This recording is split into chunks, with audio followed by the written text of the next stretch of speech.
Shortstop is surprisingly a very depth-filled position in MLB 23. From secondaries to all the primary guys, you have a lot of options on who you can run. Today, I'm going to rank them all and give my favorites in MLB 23 and share my feedback and what I like or don't like in some of the shortstop cards that currently exist in the game that hopefully give you a good direction on who to use, whether you're just starting or you're trying to build that God squad in ranked seasons. So the thing with shortstop is there definitely aren't many terrible options. The only option that comes to mind as an option I really don't suggest at all is 90 overall Nicky Lopez. I would only be using him if he's your only option. You know, the defense is nice, but only 53, 58 power. And, you know, 71 arm strength isn't even that great with the 66 speed. It's just like a card like this is best off maybe being a beginner second baseman, but that's really it. I don't know really the benefit of using a card like this. I would be passing on him. But we flip back to the tier list, and I think a lot of the people's starter options will be in the D and the C tier, since you're going to be hopping on the game getting these cards from that WBC program, maybe the free Derek Jeter pack, whatever you end up doing first. So if you are getting the game later and are looking for some solid starter options, this D and C tier are going to be where you find them. And in the D tier, some more cards that you can actually get away with hitting with, but are just a little bit weaker than some of the higher overall cards in this list on the hitting side. 86 Jeter is a great card for when you're just beginning the game with the solid contact. Of course, he's weak on the power,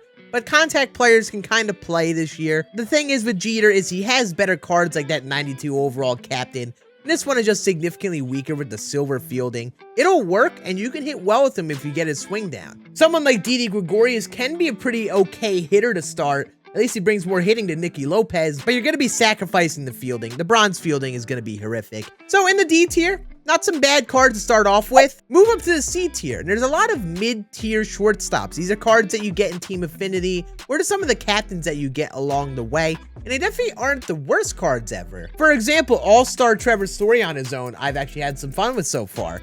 A little weaker versus righties overall, but it's pretty nice versus lefties. Middle of the road defense, 92 speed. TREVOR Story cards are pretty popular in terms of his swing, so if you like TREVOR Story and you are just getting into the game, get this card in Team Affinity, and that's not a bad solution. I have players like Honus Wagner over here in this tier because he does bring good contact, pretty good fielding and speed, but it's nothing super impressive that I don't think people will use in the long run. And he's pretty similar to, say, Alan Trammell and Derek Jeter and Andres Jimenez and Jackie Robinson, where they're contact type hitters, but they can definitely play with the level of defense and speed that they have. And everyone in this tier in general is a pretty good hitter, but definitely has some general weakness, like maybe they're good versus one side or not the other. Maybe they are lacking in the power. Maybe they're like Altuve and they just don't have defense. But we move to the B tier, and we started to see some more options, including some 97 overalls that you're probably going to be pushing for, that you can definitely play at shortstop as you're trying to make a World Series push on Hall of Fame or Legend difficulty. The thing to keep in mind is that there are definitely some major cons with them. For example, Bobby Witt Jr. is a shortstop you could definitely hit well with, and he's got 99 speed, so he's going to be a nice offensive player for your team. The sacrifice fielding to get down to 65.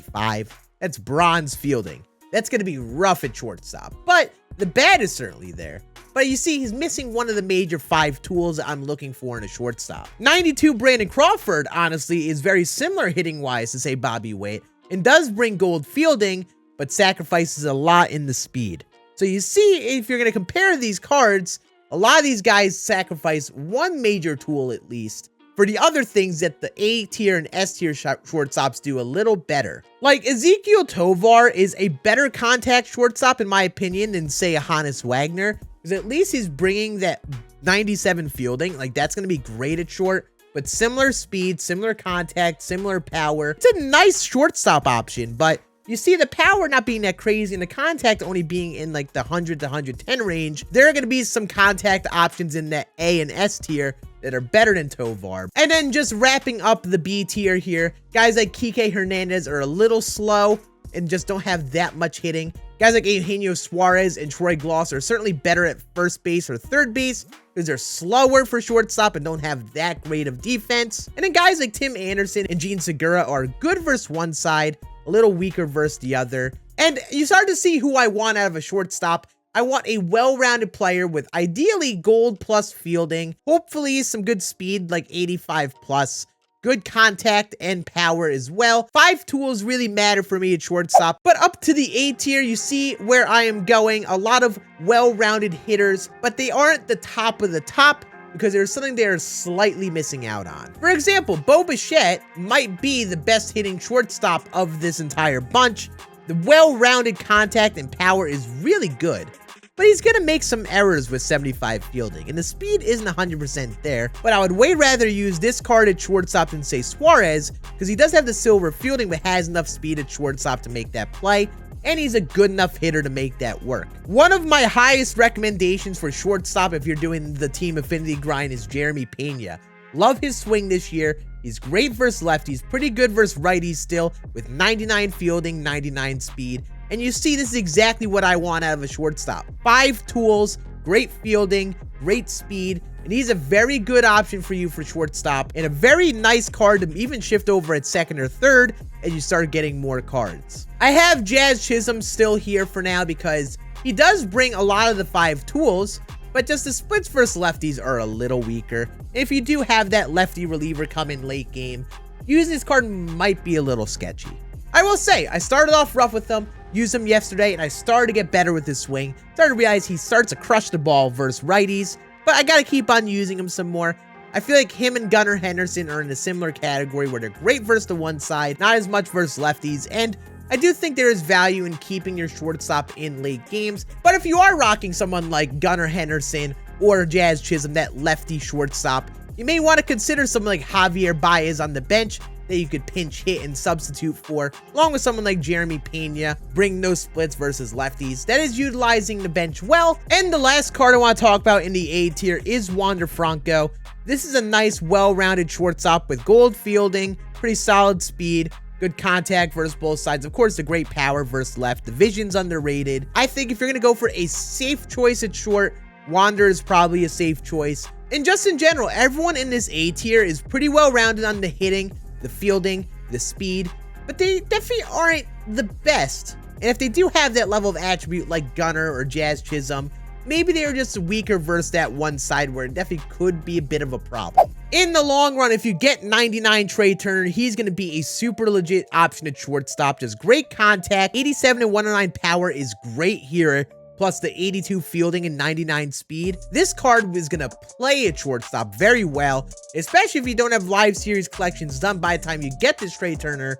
This is going to be a must-use at shortstop, I think. Another card that fits in the Trey Turner bunch is Anthony Volpe. I've loved his swing so far. This is a good option for you to buy if you want to pay the $100K to get him. We have 99 Ketel Marte, and he's going to get the value for being the switch hitter with a little bit more power than, say, obviously you're sacrificing some fielding, getting silver there. But the switch hitting is very valuable, especially since it's Ketel Marte, such a favorable player in the community. Without a doubt, is going to be an S-tier shortstop. Along with Francisco Lindor, he's got the defense to be great out there. This is a nice, well-rounded card for you to really shoot for using. While I think guys like Trey Turner are more of my personal choice, I do think Francisco Lindor is going to get the job done for an early 99 for you. And the last of this type of shortstop is Derek Jeter. I started to use him last night after getting collections done, and man, he has lived up to the hype. The power does play. He does slap the ball to all fields well. The diamond fielding and 91 speed is great. I think he might be the #1 shortstop in the game, at least right now,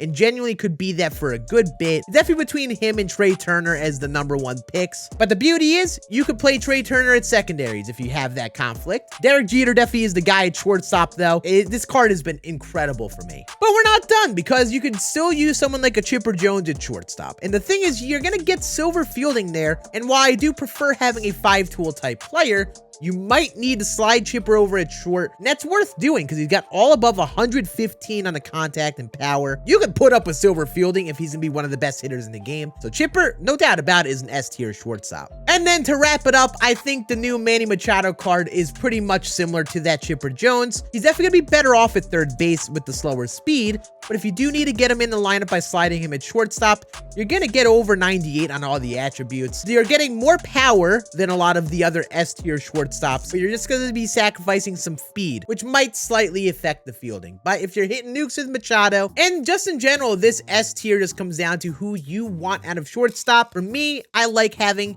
a good speed, contacty type guy, 5-tool player like Derek Jeter. But if you do have that player like Machado that you like that is a more power-focused player, they are definitely still very good options at short. It just comes down to what you prefer. Let me know who you've been using at shortstop in LB 23 and who you have been enjoying. I appreciate you all watching this tier list. This has been fun doing all these video by video. Hope you all been enjoying it too. And feel free to check out this video I made yesterday covering the other middle infield position, second base.